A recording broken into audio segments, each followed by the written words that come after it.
Pippa remained in Billy's territory on the Hans Plain, which was the driest ground in the area and therefore attracted many animals.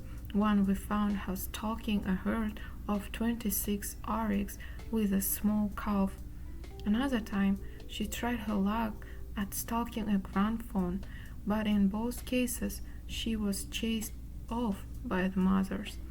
It was becoming increasingly difficult to keep up the number of our goats, and so we were almost glad when George discovered a giraffe bogged down in liquid mud, which must have died shortly before he found her. Although giraffe is not on their natural menu, all the cheetah liked the meat and waited every morning at the specific tree for this new treat. One day we found Pippa alone, and I sensed trouble. When after some time she called purr, purr, and the cubs showed up, I noticed that Somba walked in a peculiar way, nosing the ground and listening to the grass when the others brushed against it. When she came near enough, I saw that both her eyes were closed and very swollen.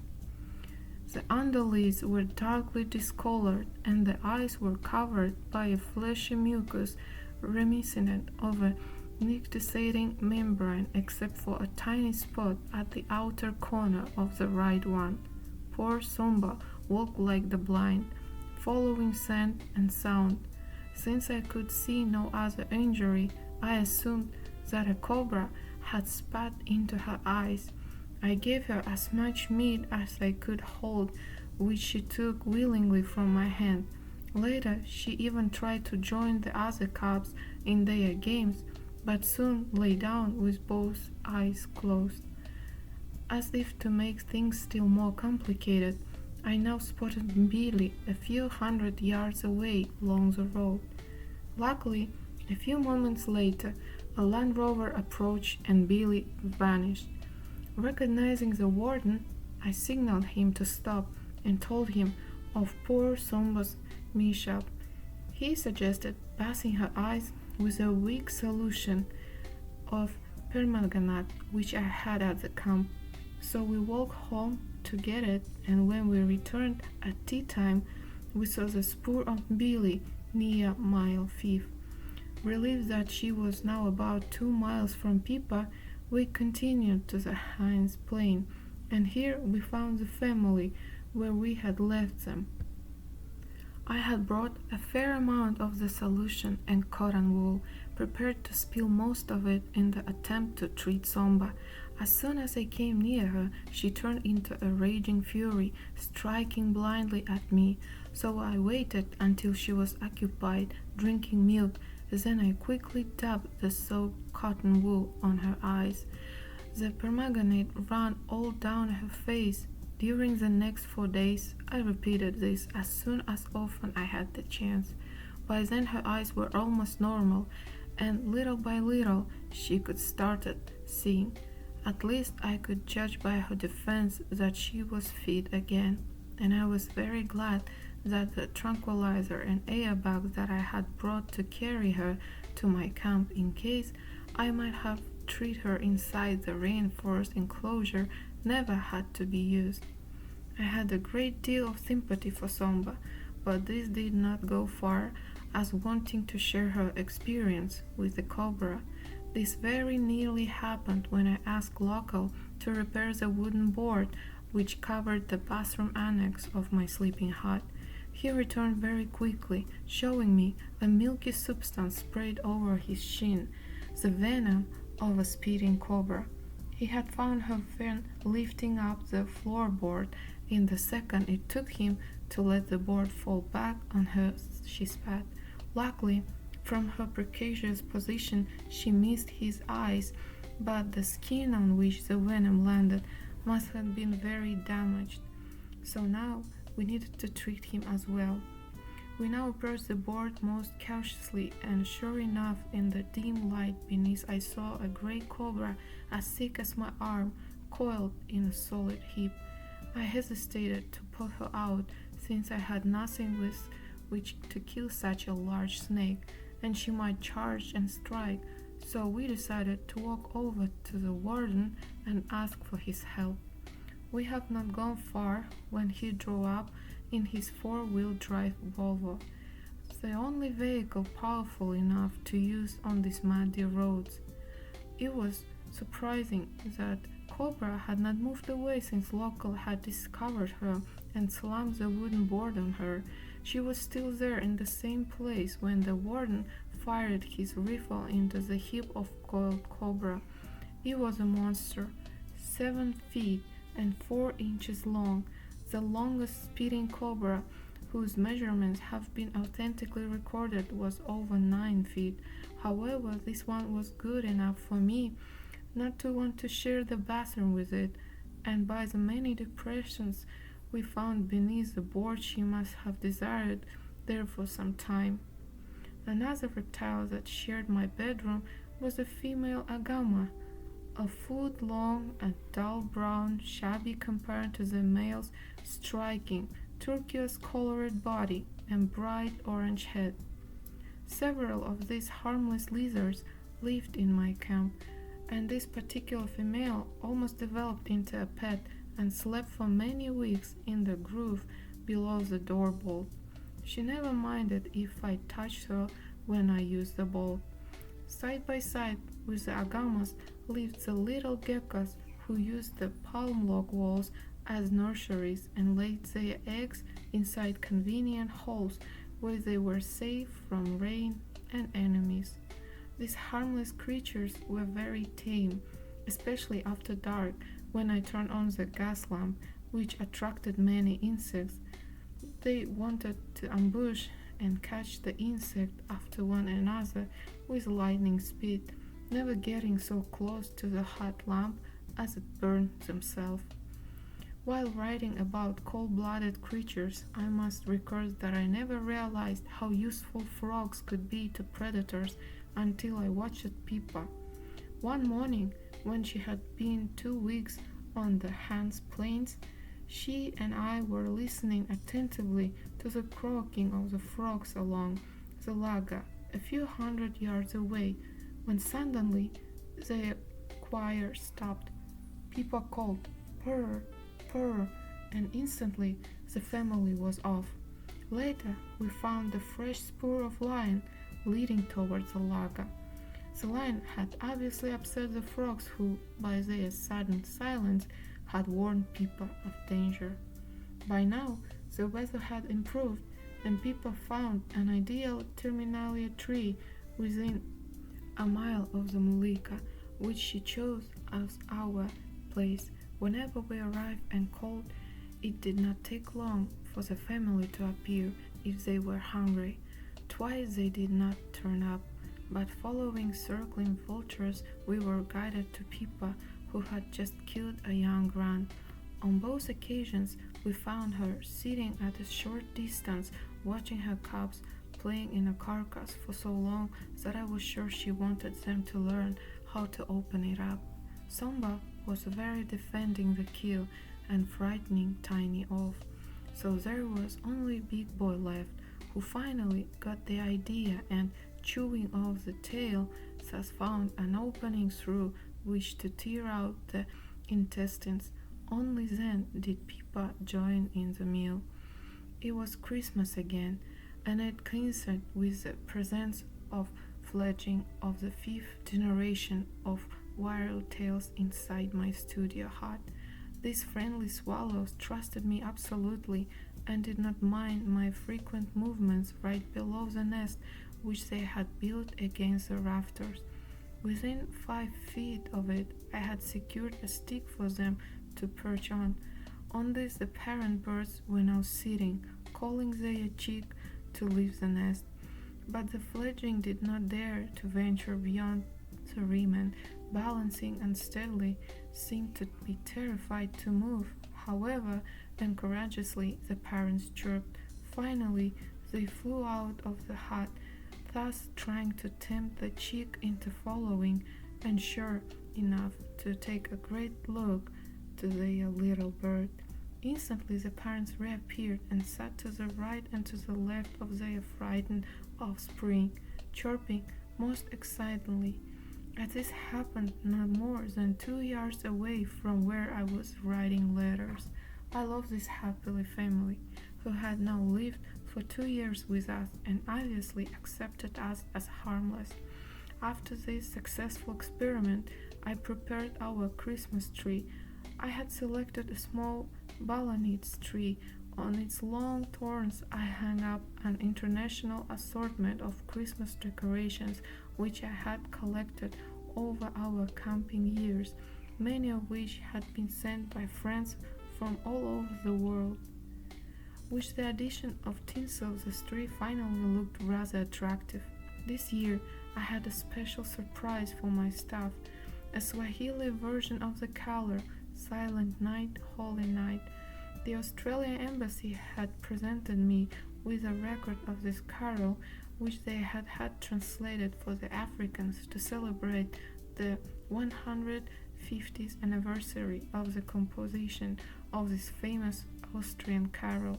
So after I had lit the candles and given the men their usual gifts of cigarettes, candy, and money, we played the carol on a record play which George had given me as a Christmas present.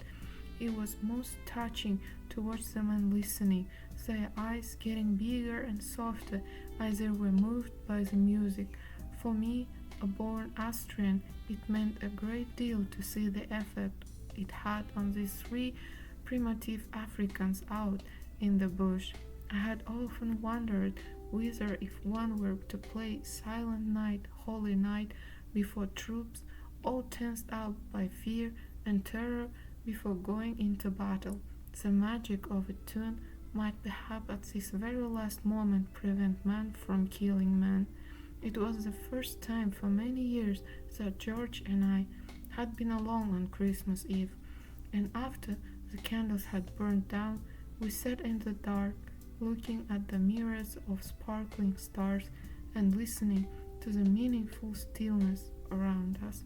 My mind turned to Christmas Eve, of people living under conditions as different as possible from ours, where neon lights and firecrackers illuminated the dark night, and loudspeakers ceaselessly blared out carols, competing with the drumming of the traffic. I thought of many problems we humans have become involved in since we began to live by our man-made values, which differ so utterly from the fundamental values that nature has evolved over millions of years.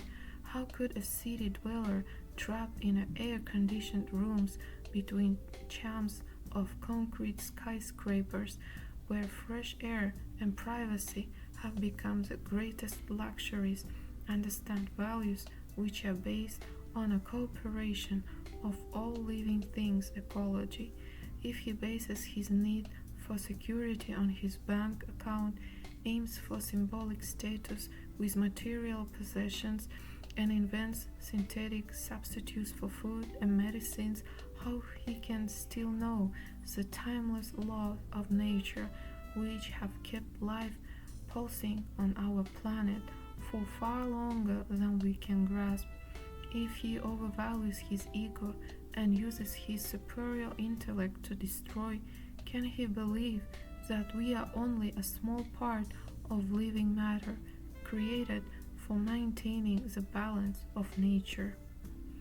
The longer I live close to wild animals, the most I believe that we can learn a lot from them, indeed, have to learn from them if we want to survive. We need to know how they solve the problem of territorial rights, how they complement their food supplies under natural conditions, the various food preferences and requirements keep the vegetation in balance and the soil fertile, how they cope with birth control, how they discipline their children without being possessive, and how they communicate with each other for the purpose of understanding rather than to interfere. My thoughts were interrupted by faint lion roars, which brought me quickly back to our own problems. One of these was how to increase interest In the conservation of wildlife, the ELSA Wild Animal Appeal headquarters in England had, since it was launched in 1961, carried out important projects as it was primarily dependent on the royalties I earned from books and films. I realized that I had to find a way to carry it on when those royalties ceased. Therefore, 3 years ago, I established the ELSA Wild Animal Appeal in the United States in the hope of not only raising funds but also of educating the younger generation to take an active part in conservation work. Both organizations were charities and consequently tax exempt. Today, we were concerned to win over the younger generation of Africans so that they would protect the local animals which depend on their help more than on that of anybody else. This plan had started operating 7 months ago, a short time before Pippa gave birth to her present cubs. Taking advantage of her pregnancy, after which I would not to remain near her all the time to keep her supplied with food, I had taken friends to the Samburu Game Reserve.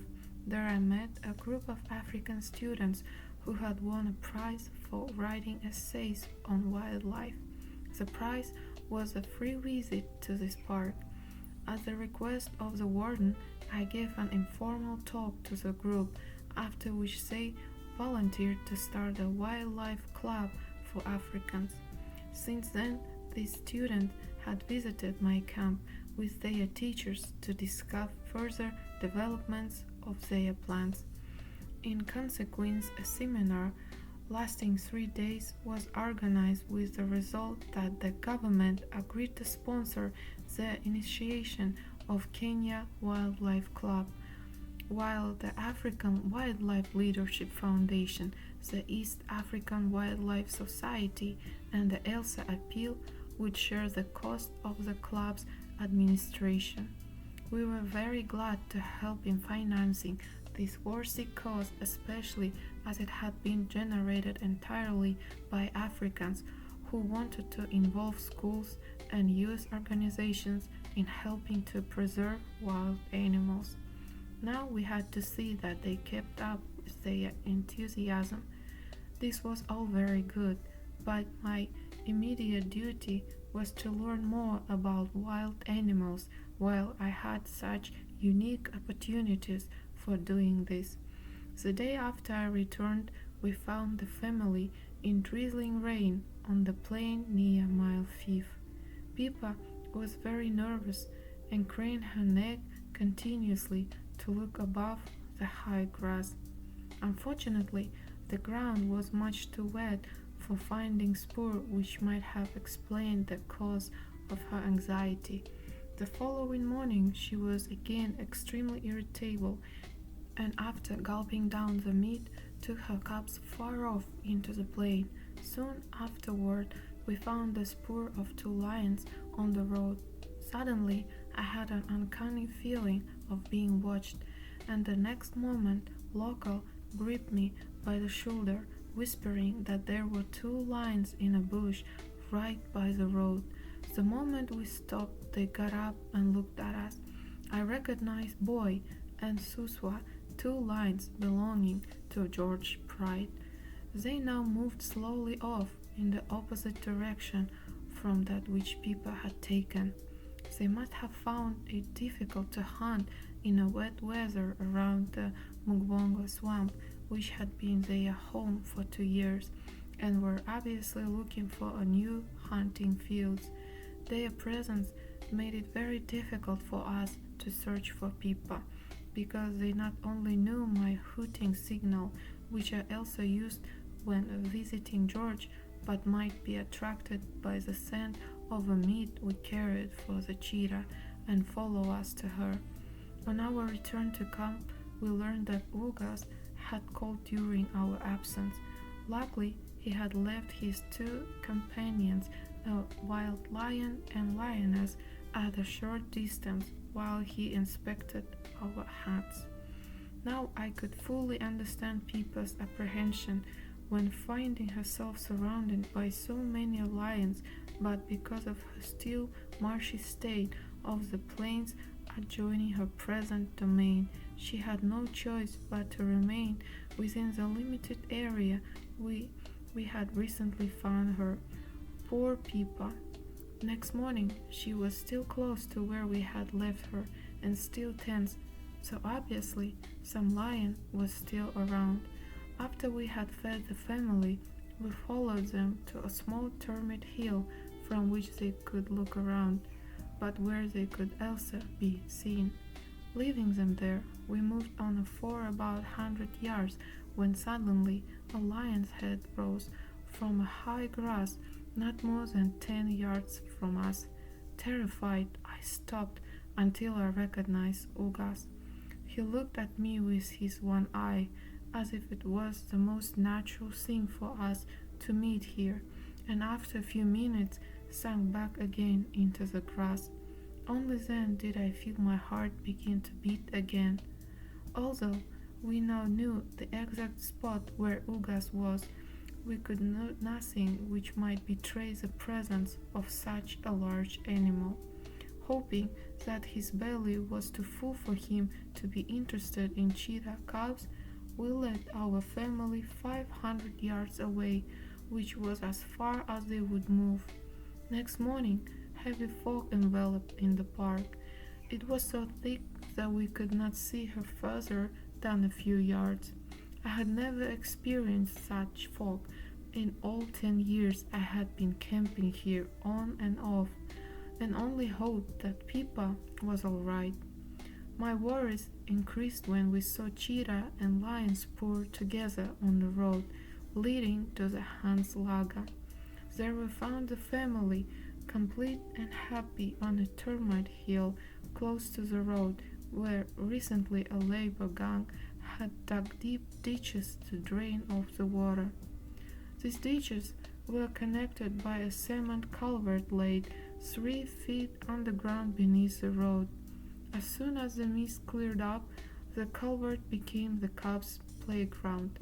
They chased each other in and out of the big tunnel, one waiting at the far end to ambush, another emerging from the dark hole or bouncing onto it from the top.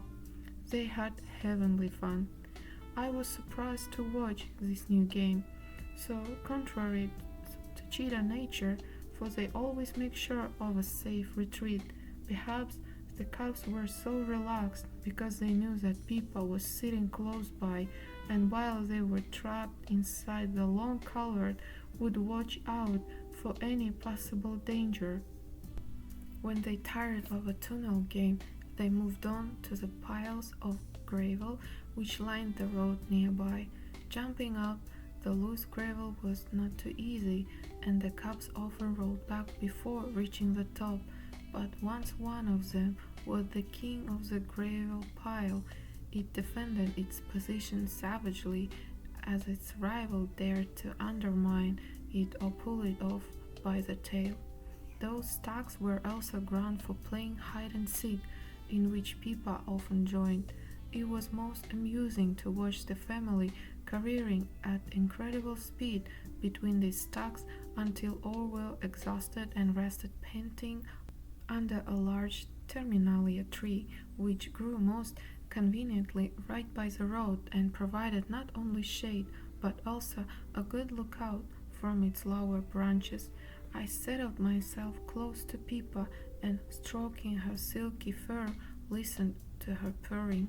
After a little while, I also felt drowsy and placed my head in a comfortable position between her front leg and ribs, and feeling her body heaving rhythmically with her breathing, dozed off. The family liked this place so much that they remained here for many days until the road work was resumed. Then they moved about a mile away to a tree with a large bent-down branch, which gave me splendid opportunities to photograph the cheetah sitting under the sky, or competing for the best position. We called the tree Photo Tree, since for several weeks it was the favorite rendezvous. I had recently acquired a Norelco Philips tape recorder, light enough to carry in addition to my Leica Bolex cinema camera and field glasses. Holding the microphone within a few inches of the cheetah did not upset them, and so I was able to record most of their sound variations quite clearly. One of few I could not get on a tape was Somba's wah wah wah, which she had uttered on rare occasions when defending her food. She had lately become quite unpredictable and could at one moment be surprisingly friendly only to change at the next without the warning and the slightest provocation. Watching Pippa on these occasions made me love and respect her more and more, and I only wished that all human beings had as such patience and tact in coping with difficult children as this animal mother had. On our daily walks to cheetah, we had watched an ostrich family since the chicks had hatched 3 months earlier. Of the original 13, only 5 were now alive. The tiny chicks were easy prey, and we had actually seen an eagle swooping down to pick one up before the parents were aware of its presence. Pippa could not tackle a fully grown ostrich, but had killed a few half-grown ones in the past. On the day that the cubs were 24 weeks and 5 days old, I squeezed the last drop of milk from Pippa's teeth. Comparing this period with the 14 weeks after which her milk had dried up with her second litter, I wondered if the present prolonged lactation might be due to the daily doses of calcium I had given her while she was nursing her cubs.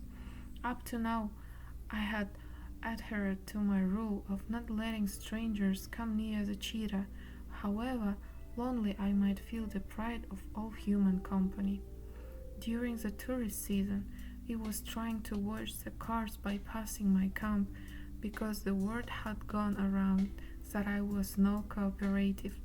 Being no hermit by nature, it was sometimes very hard to stick to my principle, but it paid off as Pippa's family was already much shyer than many of wild cheetah in other national parks which frequently jumped onto vehicles.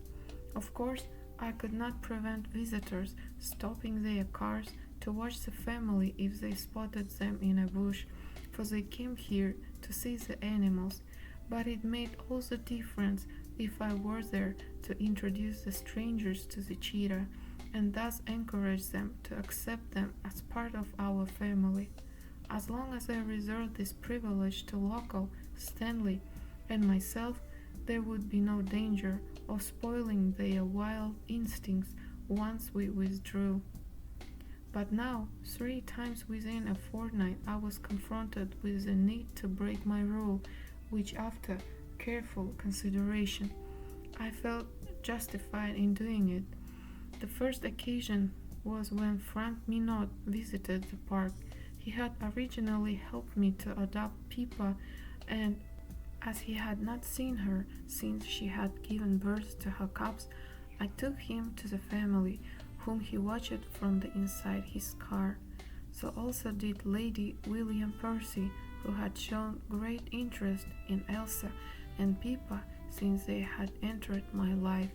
And thirdly, my publisher, Billy Collins, wanted to see them and admire these beautiful creatures, and to see the family before bringing out the spotted sphinx in a few months' time. Although my friends used great tact not to upset the family, I was only too well aware that we only tolerated because I acted as a liaison between all of us. On January 18th, I received a letter from a director of Kenya National Park offering me 2 leopard cubs for rehabilitation in Meru Park, as he knew now I was studied leopards and to compare them with lions and cheetah. Overjoyed, I accepted because I believed that Pippa would avoid my camp with her present leader as she had done up now, and I could keep the leopard cub inside Whitey's enclosure for the time being.